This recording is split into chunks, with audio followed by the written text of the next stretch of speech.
Os Estados do Distrito Federal terão autonomia para estruturar seus órgãos de segurança pública, inclusive quanto à definição da responsabilidade do município, observado o disposto nessa Constituição, podendo organizar suas polícias a partir da definição de responsabilidade sobre território ou infração penal. Então, olha só, esse ciclo completo, a PEC nem diz como que vai ser. Ele diz o seguinte, que o Estado é que vai resolver, que a responsabilidade dessas organizações policiais vai ser sobre o território ou infração penal. Então, ou território ou infração penal. Se você abrir o Código Penal, a parte geral fala sobre algumas coisas, a parte especial fala sobre outras. Na parte especial é que você tem os crimes. E aí então que vai ficar?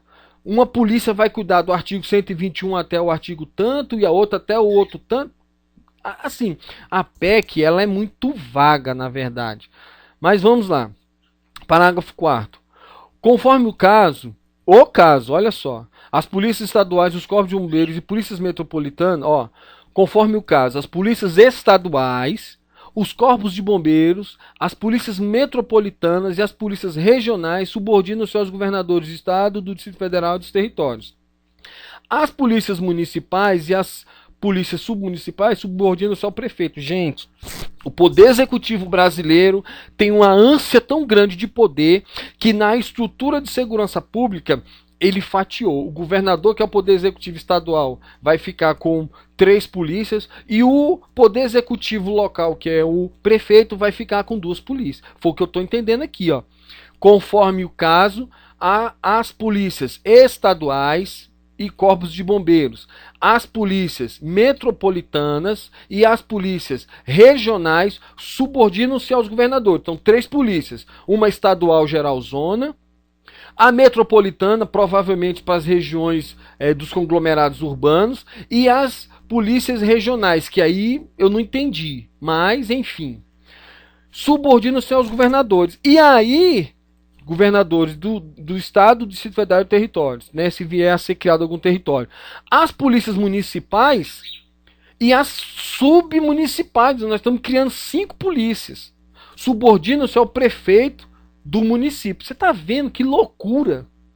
Vamos lá, parágrafo 5º.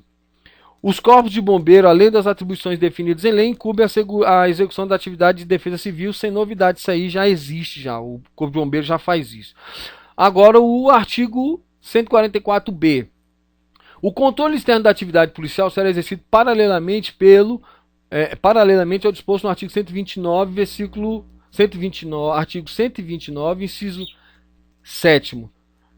Paralelamente, quer dizer que além do controle externo que o Ministério Público exerce, aqui 129, inciso 7º, é o controle externo da atividade policial exercida pelo Ministério Público, vai ter uma ouvidoria externa constituída no âmbito de cada um desses 5 órgãos que estão previstos nos artigos 144, 144A, dotados de autonomia orçamentária e funcional, incumbida do controle e atuação do órgão policial e do cumprimento dos deveres funcionais e de seus profissionais de segurança, e das seguintes atribuições, além daquelas previstas em lei. Então, cria-se uma ouvidoria externa no âmbito de cada órgão policial previsto lá na federal, na Polícia Federal, que vai ser PF, PRF e Polícia Ferroviária Federal, e nas 5 estaduais, que vai ser 3 mandadas pelo governador e 2 mandadas pelos prefeitos. Em cada um desses órgãos, então 8 polícias vai ter no Brasil, vão então ter uma ouvidoria externa. Agora, pasma que nós vamos continuar lendo, porque isso daqui, eu achei que eu nunca ia ler coisas desse tipo, mas, primeiro, requisitar esclarecimento ao órgão policial e demais órgãos de segurança pública, tudo bem. Inciso segundo, avaliar a atuação do órgão policial propondo providências administrativas ou medidas necessárias ao aperfeiçoamento de suas atividades. Terceiro, zelar pela integração e compartilhamento de informações entre os órgãos de segurança pública e pela ênfase no caráter preventivo da atividade policial. Gente, isso aqui, a Senasp já vem batalhando isso daqui para integrar e compartilhar informação. E quem emperrou Quem emperrou? Os governadores de estado, porque o governo federal ele tinha que prometer dinheiro, verba, equipamento, para então o estado mostrar os números da segurança pública. Sabe por quê? Por que o estado não mostra o número da segurança pública? Porque reflete a gestão do governador. Por quê? Os dados de registro, de homicídio, todas essas coisas revelam o quê? A atuação do governador. Porque quem manda hoje na polícia brasileira, tanto na polícia civil quanto na polícia militar, é o governador de estado. E aí, esse compartilhamento de dados sempre foi um parto para a Secretaria Nacional de Segurança Pública, para a Senasp. Por quê? Porque os governadores, sabe? Eu ouvi isso de um doutor que foi nos dar aula na UNB, quando eu estava fazendo minha especialização em segurança pública. Ele trabalha por conta da... eu esqueci o órgão agora, me desculpe, esqueci o órgão agora, mas ele trabalhava num órgão de pesquisa que era contratado pela Senasp. E aí, qual era a dificuldade? Os governadores de estado não queriam compartilhar os dados, porque expunha, isso ia expor o governo. Vamos lá, inciso 4º. Suspender na prática pelo órgão policial de procedimentos comprovadamente compatíveis com a atuação humanizada e democrática dos órgãos policiais. Vem cá, a atuação do órgão que for incompatível com a atuação humanizada e democrática vai ter que parar, vai ter que ser suspenso. Então vem cá, o policial trabalhar horas a fio num estádio vai ter que ser suspenso, que senão é uma atuação humanizada. O policial não gozar licença-prêmio, isso é atuação dos órgãos de polícia, então vai ter que parar isso daí, porque isso não é uma ação humanizada nem democrática. Porque, de acordo com o estudo do senhor Laciel, o policial brasileiro ele trabalha demais. Demais. Eu vou até repetir o nome do estudo. O Serviço Policial Militar e o Excesso de Horas Trabalhadas do senhor Laciel Castro Costa. Ele vem provando, nesse artigo, o excesso de horas trabalhadas pelo policial militar. Então, isso aí não é uma atuação humanizada nem democrática. Você vai ter que ser suspenso. Não é isso? Então, quer dizer, a PEC promete fazer coisa que hoje não está nem sendo feita em relação ao público interno, que é o policial, que dirá em relação ao público externo. Porque o problema, gente, é que as pessoas estão sempre achando que a atuação do policial é ruim em relação ao público externo. A atuação do policial é ruim em relação ao cidadão. Mas e a atuação do policial dentro do órgão policial? Ninguém para pensar sobre isso. Inciso 5º. Receber e conhecer as reclamações contra os profissionais integrantes do órgão policial, sem prejuízo da competência disciplinar e correcional das instâncias internas, podendo aplicar sanções administrativas, inclusive a remoção, a disponibilidade ou a demissão do cargo assegurado na ampla defesa. Então aqui, ele está falando, olha um absurdo, esse órgão que vai ser criado, essa ouvidoria geral que vai ser criada, ela não vai acabar com as corregedorias. Olha aqui, ó. Competência disciplinar e correcional. Então as corregedorias vão continuar existindo. Vai ser criado um outro órgão, uma ouvidoria. E essa ouvidoria poderá até remover o policial. Mas espera aí. Eu preciso perguntar ao senador, sim, senador, como é que isso vai se dar?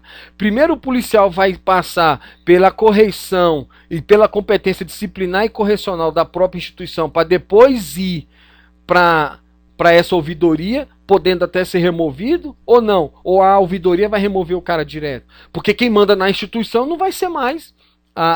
Vai ser o prefeito, no caso das duas, municipal e submunicipal, vai ser o prefeito. Nas estaduais vai ser o governador. E na federal vai ser o presidente. Então o policial vai poder ser removido. É difícil isso. Inciso 6º. Representar ao MP, no caso de crime contra a administração pública e abuso de autoridade, sem novidade. Elaborar anualmente relatório sobre a situação da segurança pública em sua região. A atuação do órgão policial e sua competência, os demais órgãos de segurança pública, bem como sobre as atividades que desenvolver, incluindo denúncias recebidas e as decisões proferidas. Tranquilo. Parágrafo único. Olha aqui. A ouvidoria externa será dirigida por um ouvidor geral, nomeado entre os cidadãos de reputação ilibada e notória atuação na área de segurança pública, não integrante da carreira policial, para mandato de 2 anos, vedada qualquer recondução, pelo governador do estado ou do Distrito Federal. Aí continua, ou pelo prefeito do município, conforme o caso.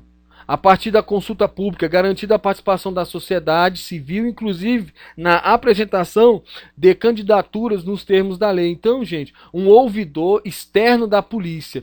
E esse notório saber aqui, ó, esse notório, reputação ilibada e notória atuação na área de segurança pública. O que é notória atuação na área de segurança pública? Tem secretário de segurança pública que não é policial. Não é policial, é fora da instituição. Tem notável, vão dizer que ele tem notório saber na atuação de segurança pública. Ele foi secretário de segurança pública. Então, essa ouvidoria que vai ter vai ter autonomia financeira, por que não passou essa autonomia financeira para os órgãos policiais? Para deixar o policial subordinado ao poder executivo. E aí esse ouvidor geral é que vai fazer o quê? Vai fazer o que bem entender. Infelizmente é isso. Vamos lá. Artigo 5º da PEC. Ficam preservados todos os direitos, inclusive aqueles de caráter remuneratório e previdenciário, graças a Deus, né? Vamos que cumpram isso. Dos profissionais de segurança pública, civis e militares, integrantes dos órgãos de segurança pública, objeto da presente emenda à Constituição à época da promulgação. Artigo 6º. O município poderá, observado o disposto no 144A da Constituição, converter a Guarda Municipal constituída até a data da promulgação da presente emenda à Constituição em Polícia Municipal, mediante ampla reestruturação e adequado processo de qualificação de seus profissionais conforme parâmetros estabelecidos em lei. Eu quero só falar uma coisa para o senhor, senador Lindbergh Faria. Sabe quem está dando curso de formação para as guardas municipais? Somos nós, policiais militares. Porque quem é que faz segurança pública? É o policial militar, não tem como inventar. Não vai ter um assessor do fulano, um diretor do ciclano que vai ensinar a segurança pública para quem vai fazer segurança pública. Quem ensina é o policial, porque nós é que estamos na rua lidando com isso. Então, eu acho que essa PEC está me parecendo uma grande furada. Artigo 7º. O Estado e o Distrito Federal poderá, na estrutura de que trata o parágrafo 3º do artigo 144A da Constituição, definir responsabilidades das polícias. Aí ele está falando lá do ciclo completo, e aí ele vai falar que essa responsabilidade das polícias vai ser sobre território, considerando a divisão de atribuição pelo conjunto dos estados, regiões metropolitanas, outras regiões do estado, municípios ou áreas submunicipais, e sobre grupos de infração penal, tais como infrações de menor potencial ofensivo ou crimes praticados por organizações criminosas, sendo vedada a repetição de infrações penais entre as polícias. Então, olha só, o senador propõe o quê? Uma mescla, tanto o ciclo completo atuando sobre o território, a responsabilidade dessa polícia sobre o território, quanto sobre o grupo de infração penal. E aqui ele está dizendo poderá, não está falando deverá. Então você imagina que bagunça que vai ficar, porque se um estado quiser, ele vai poder escolher esse critério territorial. Mas se um outro estado quiser, ele vai sobre o grupo de infração penal. E aí vai virar uma salada, porque você vai ter estado, polícia estadual agindo de um jeito, e você vai ter outro estado, polícia estadual agindo de outro jeito. Mas tudo bem. Os servidores integrantes dos órgãos que forem objeto da exigência de carreira única prevista na presente emenda à Constituição poderão ingressar na referida carreira, mediante concurso interno de provas e títulos. Então ele está me dizendo aqui o seguinte, que o servidor que integra hoje o órgão que for virar a carreira única, que for adotar a carreira única, que no caso é a Polícia Militar, a Polícia Civil, o que vai acontecer? Eles vão ingressar na referida carreira mediante um concurso interno de provas e títulos. Pelo amor de Deus! Concurso interno de provas e títulos. Aí você não regulamenta, você não diz como é que é, você ouviu falar nessa PEC todinha sobre carreira única, mas você não falou como que vai ser, que órgão, qual vai ser a nomenclatura, vai ser policial 1, policial 2, policial 3, tá? Você tá vendo? Então assim, as pessoas do nosso país, elas tratam segurança pública de uma forma que, a meu ver, que faz segurança pública há 14 anos, é uma forma totalmente atrapalhada. Mas, enfim, essa seria, né, a minha sexta pergunta para o eminente senador Lindbergh Faria, né? Senhor senador, como é que seria isso? Um concurso interno de provas e títulos. Que tipo de títulos? Porque, olha, eu tenho graduação em Direito e especialização em Segurança Pública. Então isso já é um título. Ou teria que ter outros títulos? Títulos dentro da corporação ou títulos fora da corporação? Vamos lá, artigo 9 da PEC, a União, os Estados, o Distrito Federal e os municípios terão um prazo máximo de 6 anos para implementar o disposto na presente emenda à Constituição. Um prazo, é bom fixar prazo, né? Sem ter a responsabilidade de cumprir, é ótimo, é excelente. Mas, enfim, 6 anos para que, se essa PEC passar, ela seja regulamentada. Esta emenda à Constituição entra em vigor na data da sua promulgação. Eu queria só ler aqui, ó, no ponto 4 da justificativa do senador, uma coisa muito interessante. Parece, gente, que o problema de segurança pública no Brasil é culpa da militarização da polícia. Olha aqui o que ele fala no ponto 4 da justificativa dele. A solução aqui proposta de profunda refundação do sistema de segurança pública e do modelo policial, em particular, busca a redefinição do papel das polícias e da responsabilidade federativa nessa área. A partir da transparência, os estados aos estados da autoridade para definir o modelo policial, mas o faz sem descuidar de algumas diretrizes fundamentais consagradas por importantes referências nessa área para a garantia de uma transformação verdadeiramente democrática das polícias, evitando o risco da descoordenação e desarticulação. Então ele está dizendo que o sistema hoje está ruim porque tem essa antidemocracia ou porque tem uma descoordenação e uma desarticulação na polícia, né? A desmilitarização das polícias. Implica reestruturação profunda da instituição policial. No caso da atuação policial militar, reorganizando-a, seja quanto à divisão interna de funções, seja na formação e treinamentos policiais, seja nas normas que regem seu trabalho, para transformar radicalmente o padrão de atuação da instituição. Gente, o padrão de atuação da Polícia Militar é de excelência. Que programa de resistência às drogas é mais eficiente do que o PROERD nesse país? Que programa, que atuação integra a sociedade e a segurança pública mais que a polícia comunitária? A filosofia de polícia comunitária é defendida aí, vou só falar um expoente aí, Tenente Coronel Geraldo, era Major Geraldo, da Polícia Militar do Estado de Goiás, foi para a reserva, se eu não estou enganado, Tenente Coronel Geraldo, uma pessoa, um expoente, que chamou a sociedade à responsabilidade da atuação dela, a sociedade, em favor dos direitos, em favor da sociedade, junto com a polícia, trazendo a sociedade para conhecer o trabalho da polícia, uma atuação maravilhosa, um trabalho lindo que o Major Geraldo, Tenente Coronel Geraldo, fez no estado de Goiás, e isso em outros vários estados da federação. Então a polícia militar, com a filosofia de polícia comunitária, ela já faz isso. Mas enfim, a desmilitarização é como se fosse o demônio que atrapalha a polícia brasileira a ser o que ela na verdade já é uma polícia de excelência. Mas o senador está dizendo aqui que por ser militarizada, está errado. Não atende um padrão, né, institucional. Mas vamos lá. Sem prejuízo da hierarquia inerente a qualquer organização, a excessiva rigidez das polícias militares deve ser substituída por maior autonomia para o policial. Eu quero ver isso aqui na prática. Um senador da República está defendendo a autonomia para o policial, mas enquanto isso nós estamos vendo aí na prática a Lava Jato sendo ameaçada. A Lava Jato sendo ameaçada a todo tempo. Querem cortar, entre aspas, as asas da Lava Jato. Querem cortar as asas da Força Tarefa. Por quê? Porque policial com autonomia põe bandido na cadeia. É só por isso. Policial com autonomia põe bandido na cadeia. O que essa PEC quer? Quer deixar o policial subordinado, totalmente subordinado a uma ouvidoria, ao presidente, no caso das polícias que vão ficar no âmbito federal, aos governadores, no caso das polícias que vão ficar em âmbito estadual, e subordinados aos prefeitos, no âmbito das polícias que vão ficar a nível municipal. Na minha opinião, essa PEC não deve passar.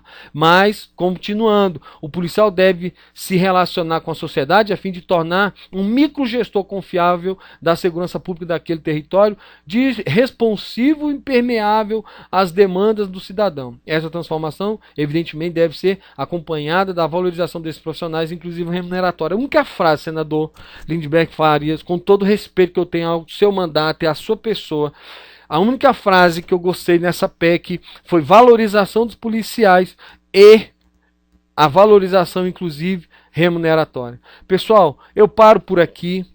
Fique atento a essa PEC 51, não vou ler toda a justificativa do senador. Então, que Deus te abençoe. Essa foi a minha opinião sobre esse projeto. Falou? Valeu!